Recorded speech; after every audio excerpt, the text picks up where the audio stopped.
Bien, doctor, buenas. Yo creo que ya superado estos problemas técnicos, ya habiendo avanzado un poco, vamos a hacer un pequeño resumen. No sé qué le parece, doctor, y continuamos con algunos temas, ya directamente irnos hacia lo que es complicaciones cardiovasculares. Doctor Richard, no sé si me escucha bien.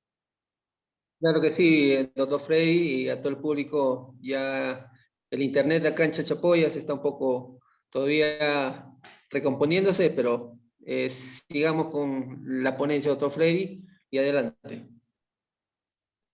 Ok, muchas gracias. Voy a volver a compartir. Quiero ver, vamos a visualizar un poco la pantalla.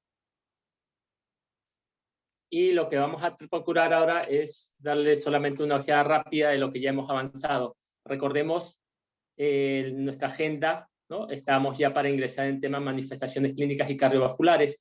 Ya hemos visto la historia de las grandes epidemias hasta llegar al momento actual, ¿no? Como vemos por acá, ya nuestras historias del MERS, del SARS el 2002 y ahora con lo que tenemos el SARS-CoV-2, ¿no? Y toda la parte de coronavirus.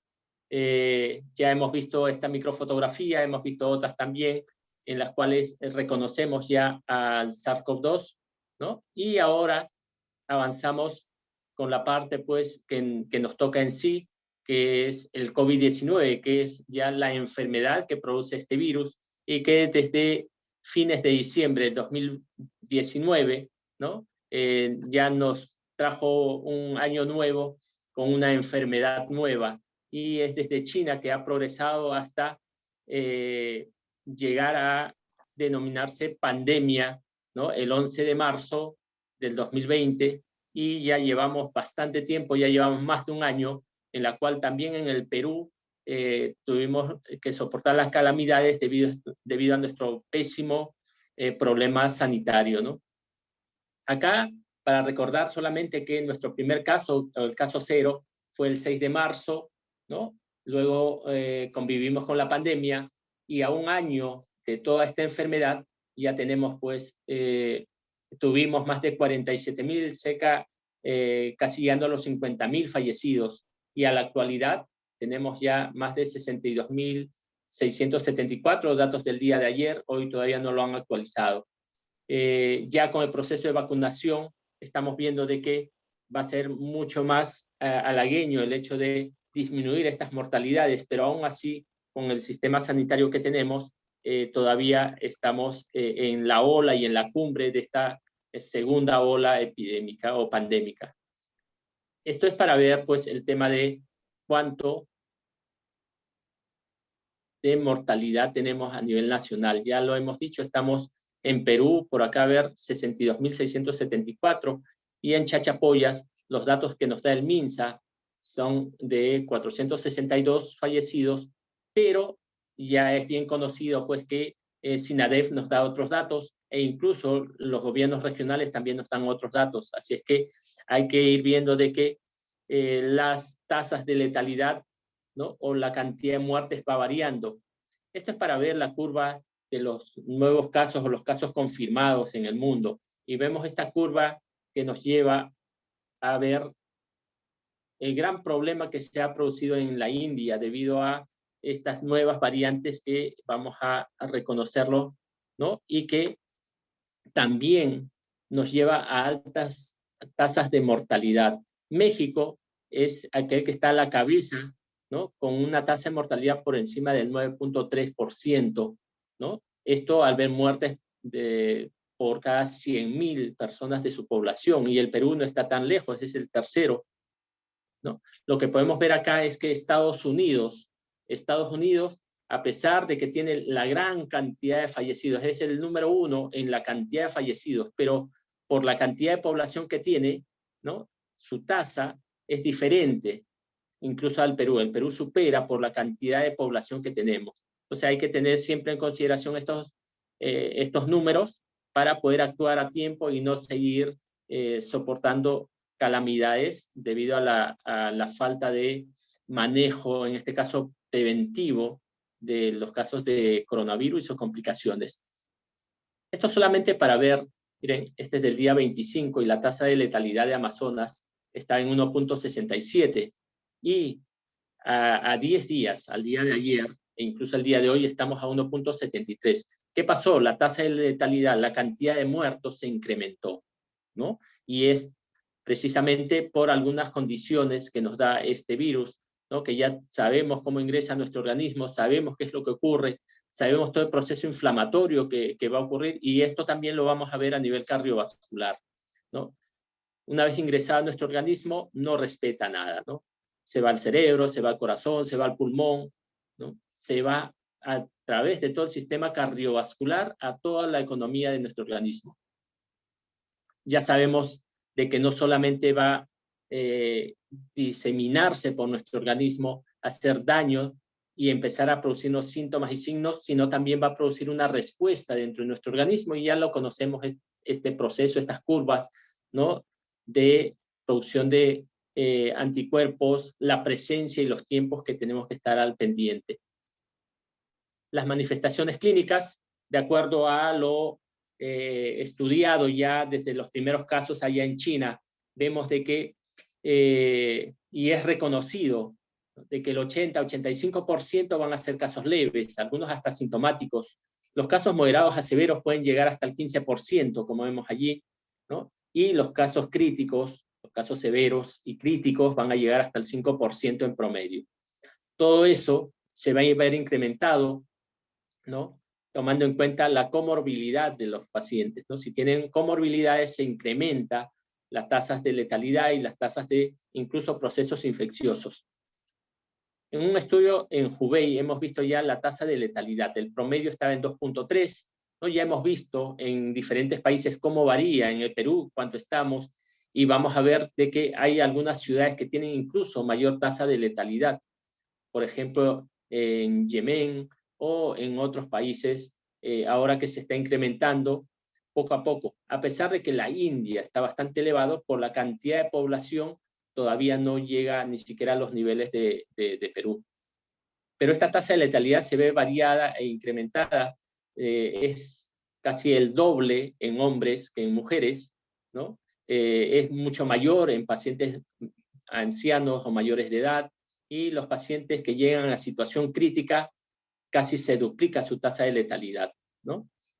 Repito, las comorbilidades están a la mano para presentar mayor comorbilidad. En Chachapoyas ya conocen sus usos y sus costumbres, ya lo hemos conversado, y también conocen su forma de organización, así es que tenemos que ver cómo enfrentar, ¿no? Y reconocer todas las condiciones que nos pueden llevar hacia una complicación cardiovascular, ¿no? Esas complicaciones, ¿no? Tenemos que ver, ¿no? Una vez que ingresa, ya hemos visto el virus a nuestro organismo, llega hacia la barrera alveolo-capilar, ¿no? Disemina todo a nivel pulmonar, pero al pasar esa barrera alveolo-capilar llega hacia el capilar, hacia el vaso sanguíneo, llega hacia todo nuestro organismo. Puede llegar hacia el corazón y producir daño al corazón, le llamamos una injuria miocárdica. Esa injuria miocárdica, ¿no? A expensas en forma directa del virus, o también en forma indirecta por los daños de los otros órganos o las complicaciones que se puedan dar. El problema, ¿no? De un evento coronario, ¿no? Enfermedad coronaria aguda, la disfunción ventricular, la falla del corazón, ¿no? Una falla cardíaca, arritmias y otras alteraciones, incluso debido a la presencia de los fármacos. Vamos a ver qué es lo que pasa.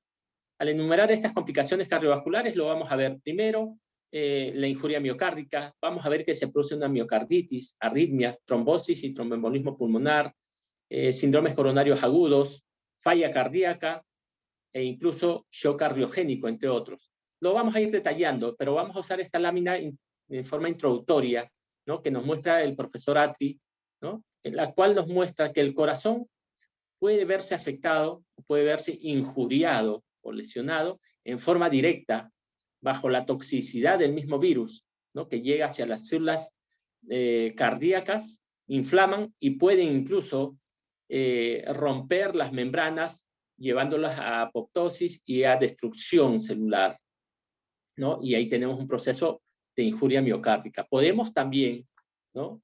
Encontrar mediante la disfunción microvascular, ya sea por microtrombosis, ya sea por vasculitis o injuria endotelial, ¿no? O simplemente también por procesos de exceso de catecolaminas y daño intracardíaco, ¿no? Daños hacia el corazón. El ejemplo de ese exceso de catecolaminas es el síndrome de Takotsubo o miocardiopatía por estrés, ¿no? Que también va a afectar al corazón.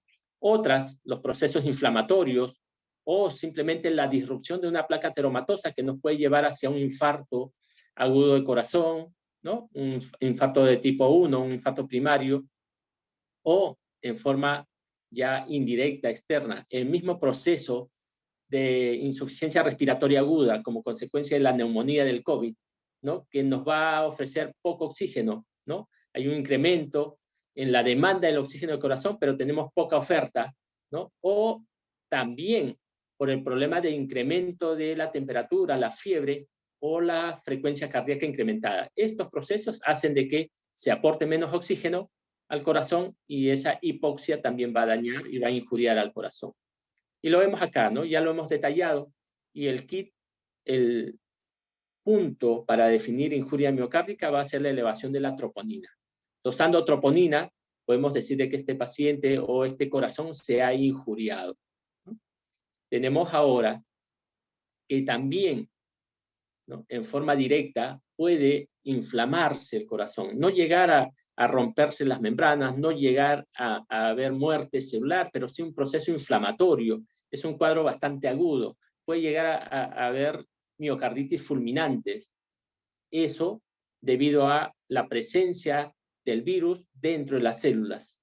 ¿Qué es lo que pasa en pacientes agudos, graves, ¿no? Hospitalizados? Esa gran tormenta de citoquinas, ese gran proceso inflamatorio puede producir incluso microtrombosis a nivel general, y vamos a ver en unas láminas, en microfotografías, que existe pues ese proceso inflamatorio difuso, ¿no? A nivel de células ventriculares, células auriculares, a nivel del miocardiocito, ¿no? O también podemos encontrar a nivel de la vasculatura intracardíaca, ¿no?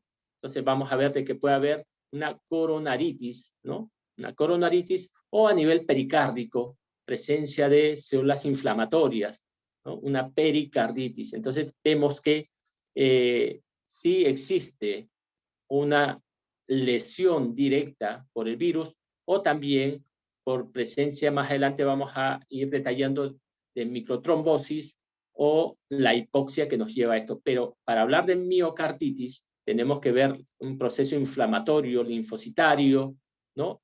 En las capas, en las diversas capas del corazón.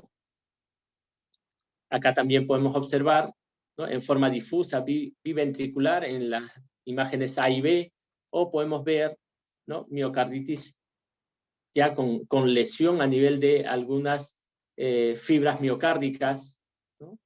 Puede haber también en zonas en parche focalizadas, y vamos a encontrar miocarditis linfocíticas difusas, ¿no? Biventriculares. Podemos encontrar también, ¿no? A nivel multifocal o segmentaria, en un solo foco, ¿no? Como es en el caso acá en estas zonas, a ver, por acá, ¿no? Que vemos pequeños compromisos en la microfotografía, pero no en los contornos o en la masa muscular, sino en pequeñas zonas. Y por eso es que se menciona que puede haber lesiones en parches, ¿no? O focalizadas o difusas. Vamos a ir viendo, ¿no? Otras alteraciones que habíamos denominado ya a las arritmias como una complicación cardiovascular. Esta complicación, ¿no? Recuerden de que ese proceso inflamatorio viral, ¿no? La presencia de partículas virales dentro del corazón, dentro de las células, no es que solo sea en las células contráctiles, también en las células de conducción es que se van a albergar, van a lesionar, pueden producir procesos inflamatorios seguidos de procesos cicatriciales, fibróticos. Estos pudiesen producirse como focos arritmogénicos.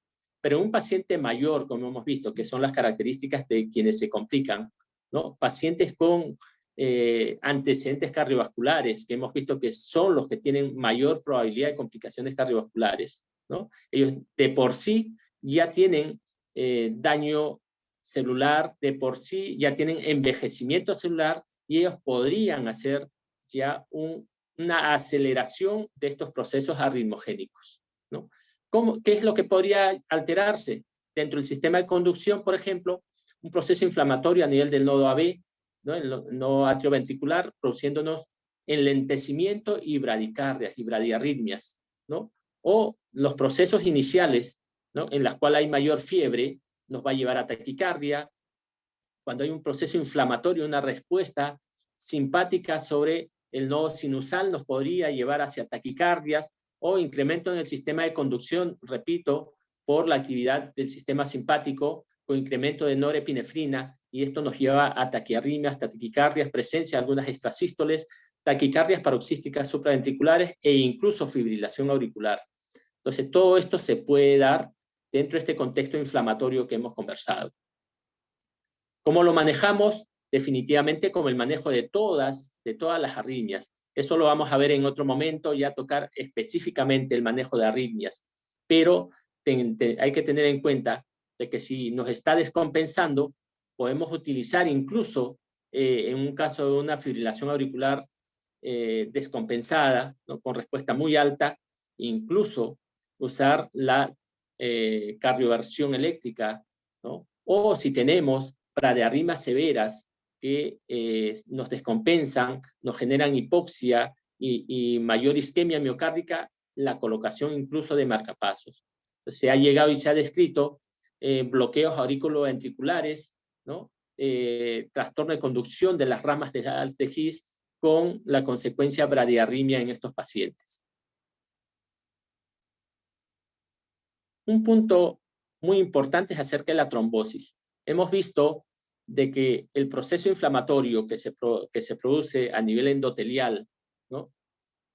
No solamente es inflamatorio, hay un daño, hay muerte endotelial, hay muerte celular, hay alteraciones de los sistemas de coagulación, ¿no? De los sistemas de protección, hay mayor presencia de constrictores que de vasodilatadores, y esto a la vez hay un incremento en células promotoras de células de colonia, de macrófagos, y esto va a progresar hacia la disrupción y disfunción endotelial.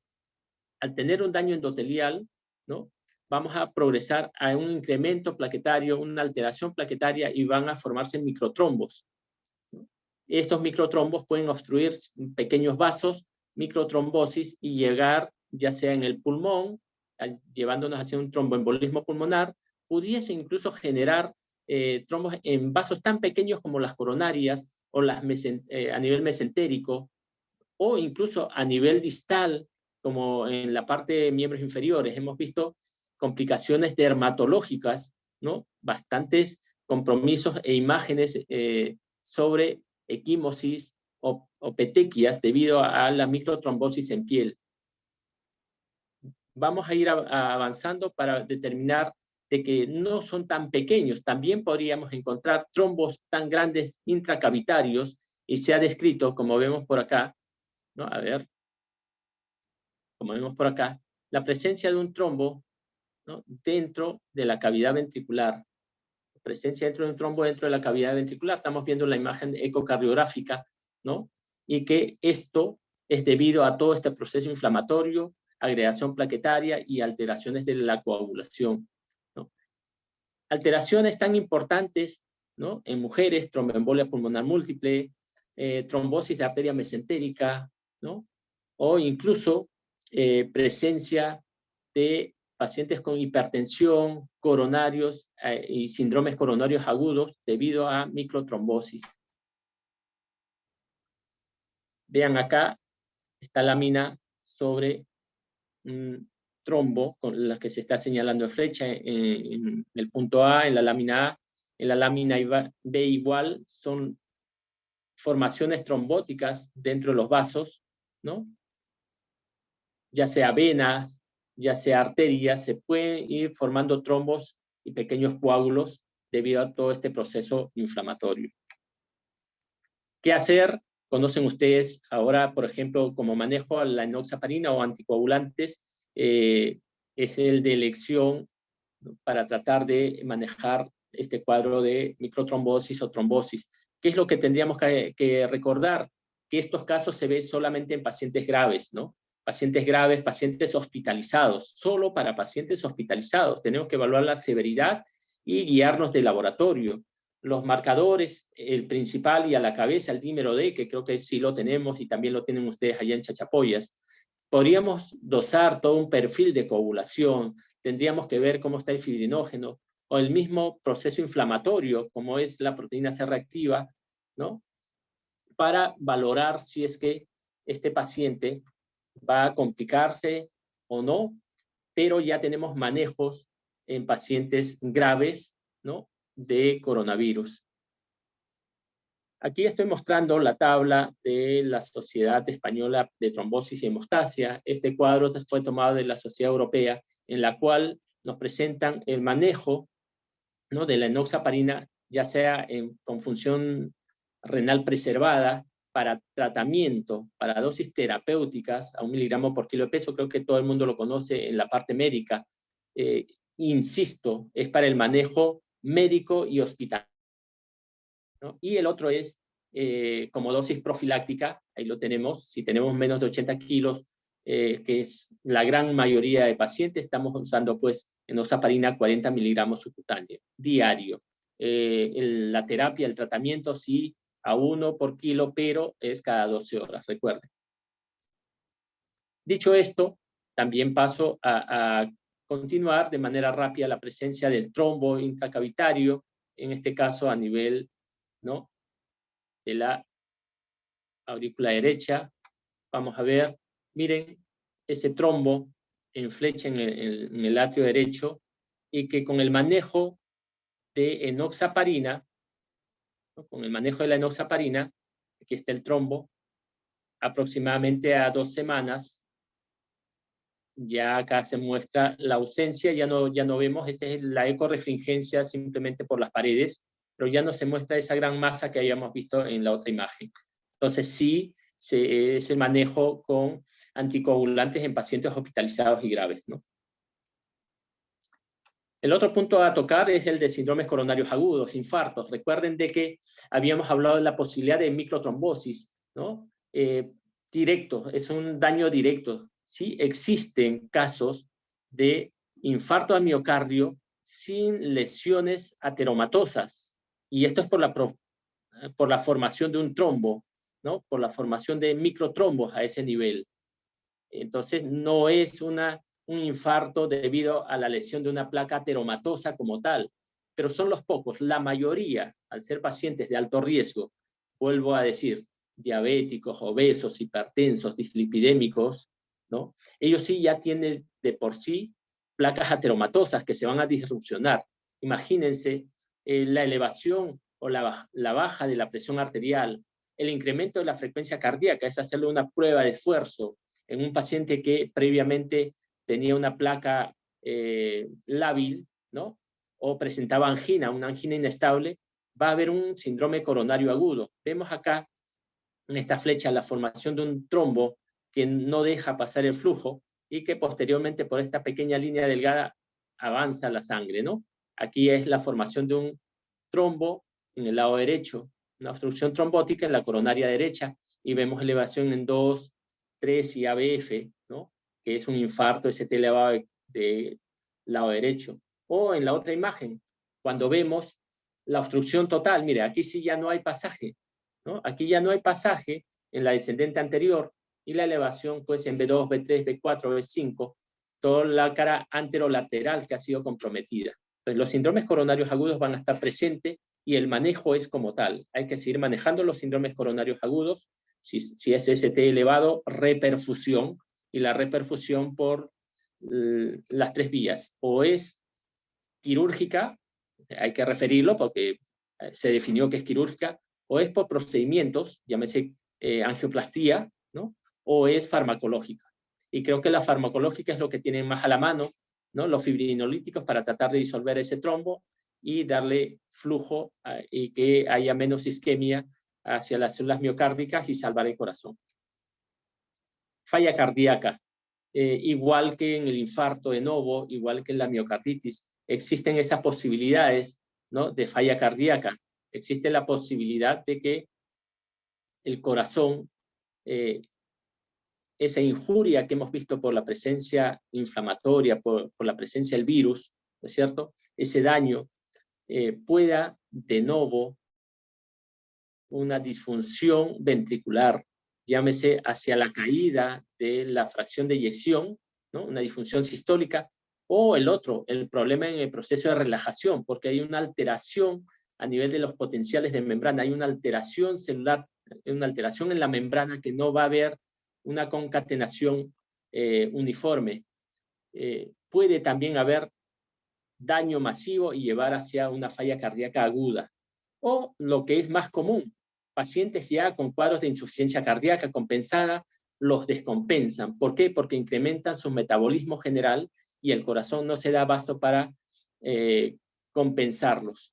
¿Cómo nos vamos a dar cuenta? La presencia ahí de marcadores. El péptido natriurético es el que va a estar presente en insuficiencia cardíaca. Recuerden eso, el dosaje péptido natriurético. A veces no lo vamos a tener a la mano, ¿no?, pero es el que vamos a ver. En falla cardíaca hay menos presencia de proteína C reactiva, hay menos presencia de dímero D. ¿Y por qué hago mención a esto?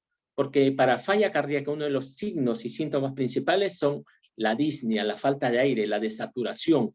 Y si yo tengo congestión pulmonar, pueda que diga, ah, no, este paciente tiene mayor, su problema de dificultad respiratoria es más por el corazón o es más por el COVID. Tenemos que valorar eso. Y si tenemos, pues, gran cantidad de elevación de PCR, dímero elevado, ¿no?, una linfopenia marcada, estamos viendo de que, no, acá la diferencia es que esto se debe todo a un problema respiratorio, ¿no?, y es el COVID a la mano. Eso podemos valorarlo también con las imágenes. Ya con las tomografías es mucho más fácil diferenciarlo. Las imágenes en vídeo esmerilado en la tomografía o la radiografía de tórax, también los componentes que podemos evaluar, incluso el corazón. Si tenemos cardiomegalia, definitivamente va más hacia una falla por mayor compromiso cardíaco, ¿no? Es lo que tendríamos que ir viendo. Shock cardiogénico, ya hemos hablado también de que puede llegar una miocarditis fulminante, nos puede llevar hacia un shock cardiogénico, un infarto agudo de corazón como consecuencia de irrupción de una placa por el proceso inflamatorio del COVID, nos puede llevar a una obstrucción, un compromiso masivo de células cardíacas y nos puede llevar a shock, o simplemente, ¿no?, la progresión de una falla cardíaca, ¿no?, o el proceso de una gran vasodilatación y un proceso inflamatorio masivo en todo nuestro organismo, al llevarnos a hipotensión y shock. Está escrito los casos de shock, principalmente shock por miocarditis fulminantes, ¿no?, en procesos de COVID.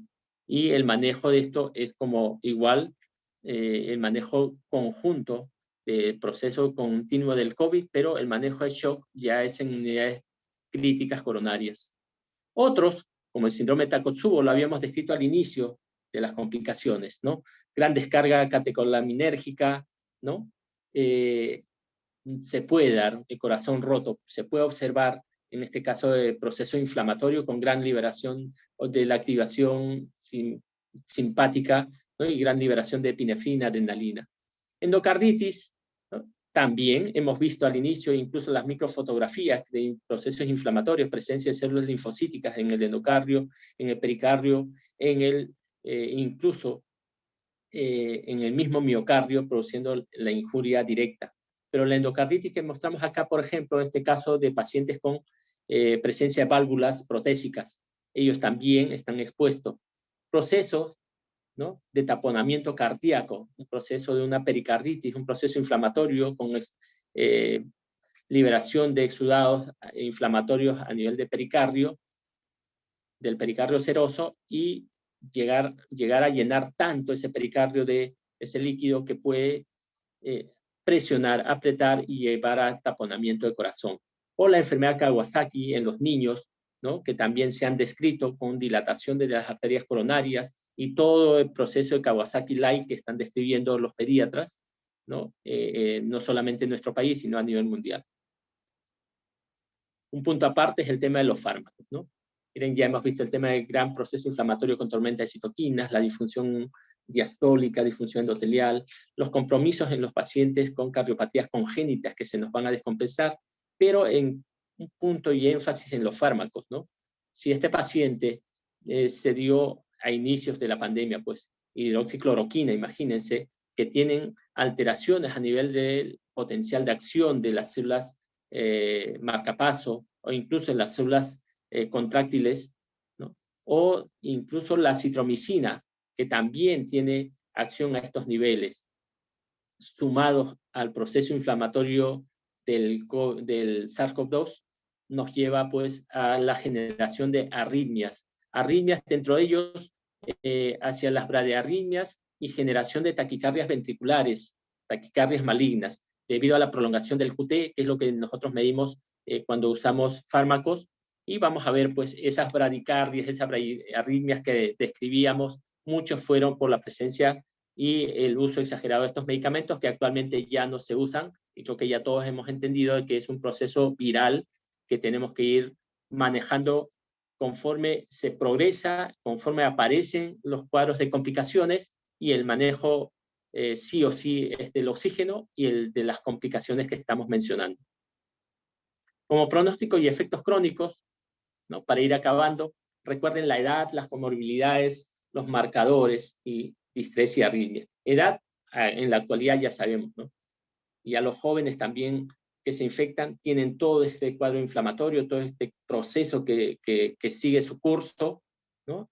Y que simplemente tenemos que estar al pendiente de las complicaciones. Los mayores tienen mayor complicaciones, definitivamente. Los que tienen comorbilidades, enfermedad renal, enfermedad pulmonar, los cardíacos, los hipertensos, los diabéticos, obesos, tienen mayor complicación cardiovascular, así como aquellos que tienen presencia de troponina, ya hemos visto, nos puede llevar una injuria miocárdica, el infarto nos puede elevar, el BNP elevado, insuficiencia cardíaca, o aquellos que van a hacer trombosis o microtrombosis también con los factores de coagulación alterados.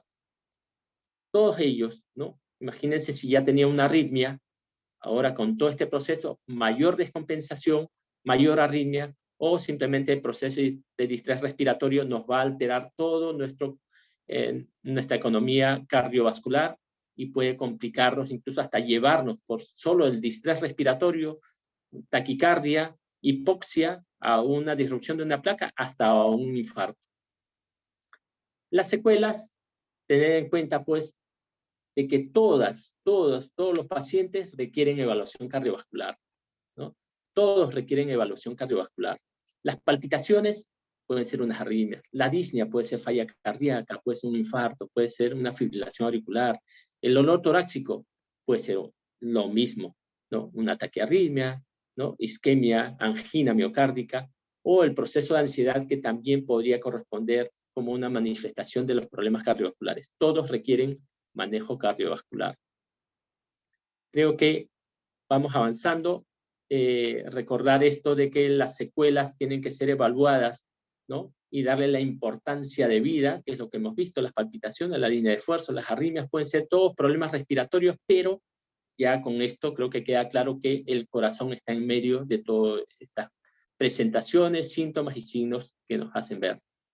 Hay un aumento ya a nivel de los efectos a largo plazo. A futuro, ¿qué es lo que va a pasar? ¿No? Hay un aumento de enfermedad cardiovascular definitivamente, mayores complicaciones cardiovasculares, mayores arritmias, mayor presentación de hipertensos, ¿no? A nivel inflamatorio puede durar hasta 3 meses, ¿no? Con todo el proceso inflamatorio y se pudiesen descompensar los pacientes, o tener alteraciones metabólicas. Y hemos visto que el SARS alteraba hasta cerca del 70% los niveles de colesterol, o las glicemias, casi el 50%, se veían alterados en los pacientes con alteraciones del H7N9, ¿no? De la influenza en la pandemia que se estudió, y ya tenemos esto para poder seguir, y vemos sí alteraciones glicémicas también en estos pacientes con SARS-CoV-2. Mensajes finales, que estamos acabando, nos quedan unos segundos. Recordar que tenemos que observar no solamente lo que ya hemos visto, sino estas variantes, ¿no? La variante de Manaus, británica, sudafricana, ¿no? Y la variante peruana, la C37, ¿no? Que la velocidad de transmisión se ha incrementado y que la doble mutante india ya hemos visto cómo nos ha sobrepasado en transmisibilidad y los estragos que está causando.